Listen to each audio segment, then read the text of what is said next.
আলহামদুলিল্লাহ আসসালাতু ওয়াসসালামু আলা রাসূলিল্লাহ। আমাদের তখতি নাম্বার 28 চলছিল।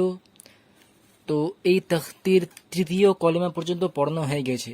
আজকের আমাদের ইনশাআল্লাহ কলেমা 4 নম্বর কলেমা থেকে পড়া শুরু হবে। পেজ নাম্বার হচ্ছে 50। তাহলে চলুন পড়াটা শুরু করা যাক।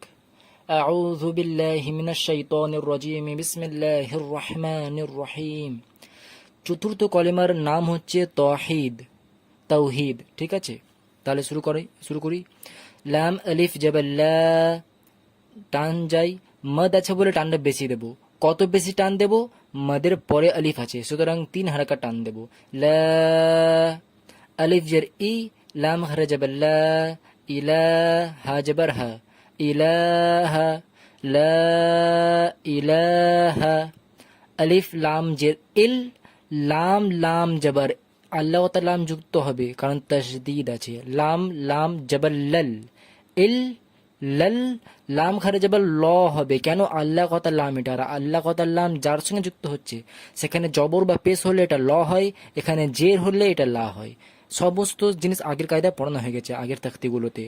ইল্লাল্লাহ হাফেজ হু, ইল্লাল্লাহু, লা ইলাহা ইল্লাল্লাহু। ওয়াও হা জবর হা সাকিন আছে তার জন্য হা যুক্ত হচ্ছে। ওয়াও হা জবর ওয়াহ, দাল জবর দা, ওয়াহদা, হা উল্টো পেশ হু, ওয়াহদাহু, লা ইলাহা ইল্লাল্লাহু ওয়াহদাহু।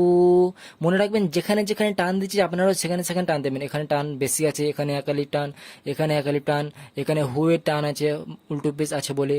ঠিক আছে, তারপরে লাম আলিফ জবর লা, শিন জবর শা, লা শা, র ইয়া জের রি, লা শারি, কাফ জবর কা, লা শারিকা, লাম জবর লা, হা উল্টো পেশ হু, লাহু, লা শারিকা লাহু, লা শারিকা লাহু, লা ইলাহা ইল্লাল্লাহু ওয়াহদাহু লা শারিকা লাহু।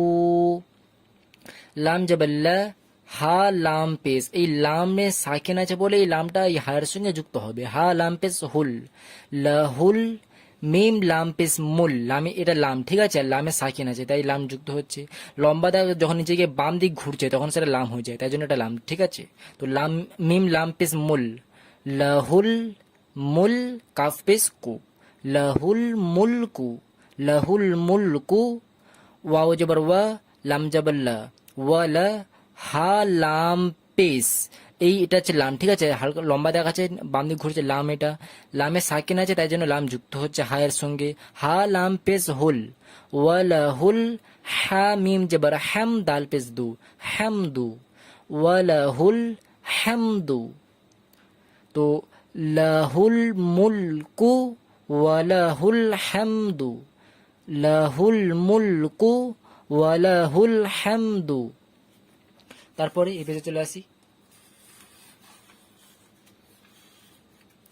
ওয়াও জবর ওয়া, হাফেজ হু, ওয়াহু, ওয়াও জবর ওয়া, ওয়াহুয়া, আইন জবর আ, এটা লাম। ঠিক আছে, লম্বা দাগ বাম দিক যাচ্ছে তো লাম, এটা লাম। লাম খারে জবর আছে লামে, লাম খারে জবর লা, আলা, ওয়াহুয়া আলা। আচ্ছা, লামের নিচে এই যে দাগ আছে না, এটা হচ্ছে ইয়া, আর ইয়ায় কিচ্ছু আসেনি। এই খারে জাবারটা দেখে মনে হচ্ছে ইয়ার উপর আছে, বাট এই খারে জাবারটা ইয়ার জন্য আসেনি, এই খারে জাবারটা আছে লামের জন্য। তার জন্য লাম খারে জাবার লা হলো। ইয়ায় কিচ্ছু নেই, ইয়ার জন্য কিচ্ছু আসেনি, তার জন্য ইয়াকে পড়াও হবে না, এটা ইয়া। ঠিক আছে, ইয়ায় কিছু নেই বলে ইয়াকে পড়া হবে না, শুধু আলা বলা হবে। ওয়া হুয়া আলা, কাফ লাম পেশ কুল, লাম জেল্লি, কুল্লি, লামের তাহসিদ তার জন্য যুক্ত করলাম, কুল্লি, ওয়াহুয়া আলা কুল্লি। শিন ইয়া জবর শাই, হামজা দু জের ইন, শাই ইন, কফ জবর ক, দাল ইয়া জের দি, কদি, র দু পেশ রুন, কদিরুন হয় হতো, বাট এখানে আয়াত আছে তো আয়াত আছে তো থামছি, থামার কায়দা কি লাস্ট অক্ষরে জবর জেরে পেশ দু জবর দু জের দু পেশ সব উঠে যায়। তো আর লাস্ট অক্ষরটা তার আগের সাথে যুক্ত হয়ে যায়। তো এখানে থামছি বলে আয়াত আছে বলে থামছি, থামার কায়দা কি লাস্ট অক্ষরটা তার আগের সাথে যুক্ত হয়ে যাবে। তো দাল ইয়াজের দি ছিল তো দি বলার পরে র যুক্ত হয়ে যাবে, দীর কদির শাইইন কদির ওয়া হুয়া আলা কুল্লি শাইইন কদির। আচ্ছা এখানে একটা কায়দা মনে করাই, এই সমস্ত আগের কায়দা হয়ে গেছে, যত সম্ভব এটা হচ্ছে তখতে নাম্বার 11 কায়দা। কায়দা হচ্ছে কলকলা কায়দা, কি যে নুন সাকিন বা তানউইন, তানউইন মানে দু জবর দুজের দু পেশকে তানউইন বলে। তো যখন নুন সাকিন অথবা তানউইন আসবে, আর যদি তার পরে যদি ইকফা অক্ষর আসবে, এখানে যেমনি তানউইন আসলো দুজের আসলো তানউইন আসলো, এরপরে ইকফা অক্ষর আসলো, এই 15টা অক্ষরকে ইকফা অক্ষর বলা হয়। তা সা জিম দাল জাল জা সিন শিন সদ ব ত জ ফা কফ কাফ। তো কফ একটা ইকফা অক্ষর, তাই জন্য তো যখন নুন সাকিন অথবা তানউইনের পরে ইকফা অক্ষর আসবে তখন এখানে গুন্না করতে হবে। অর্থাৎ হামজা দুজের ইন ছিল তো ইন একে কিছুক্ষণ ধরে রাখবো, ইন কিছুক্ষণ ধরে রাখবো, একে এটা হচ্ছে গুন্না। আমি এখন তাড়াতাড়ি বললাম কারণ এসব পড়ানো হয়ে গেছে। যদি কায়দা না জেনে থাকেন তাহলে সেই তাখতি নাম্বার 11 দেখে নেবেন। কি বলি, ডিসক্রিপশানে সমস্ত প্লেলিস্টের এই আছে, লিঙ্ক আছে, ঠিক আছে। তো আপনারা সেখান থেকে গিয়ে কায়দাগুলো দেখে নেবেন, শিখে নেবেন। তো এখানে ইকফা হবে শাইইন কদির ওয়া হুয়া আলা কুল্লি শাইইন কদির। এবার পুরোটা পড়ি।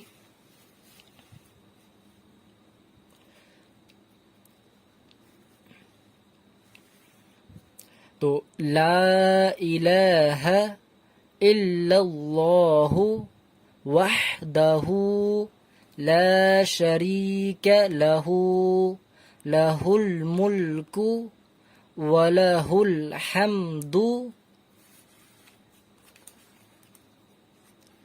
ওয়া হুয়া আলা কুল্লি শাইইন কদির। তো এতটাই থাক। আপনারা কি করবেন যে প্রথমে নিজের থেকে না পড়া মানে নিজের থেকে পড়ার চেষ্টা করবেন। আটকালে বা ভুল হচ্ছে না ঠিক হয়েছে বুঝতে না পারলে তখন ভিডিওটা চালু করে দেখে নেবেন, আমার সঙ্গে মিলিয়ে নেবেন যে ঠিক পড়লেন না ভুল পড়লেন, ঠিক আছে। এইভাবে নিজের থেকে পড়বেন আর প্রয়োজনে ভিডিওটা অন অফ করবেন। তো এতটাই থাক আজকের। কোনো প্রকার ডাউট থাকলে অবশ্যই কমেন্টে জিজ্ঞাসা করবেন। ওয়াসসালাম।